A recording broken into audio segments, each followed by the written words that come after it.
منو ببخش به خاطرت دوباره چشمام شده خیس، یا مثل من اگه کسی به فکر دردای تو نیست.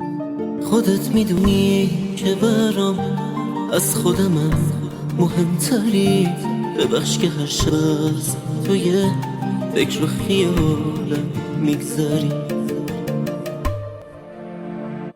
ببخش اگه هر جا میری دلم برات جور میزنه تا بر نگردی پیش من. دل واپسی مال منه. ببخش اگه هر دفعه من تو آشتی پیش قدم میشم مغرورم، اما پیش تو تازه خودم میشه. از سر شوق عشق من اشکی که روی گونمه. ببخش که میلرزه دلم وقتی سرت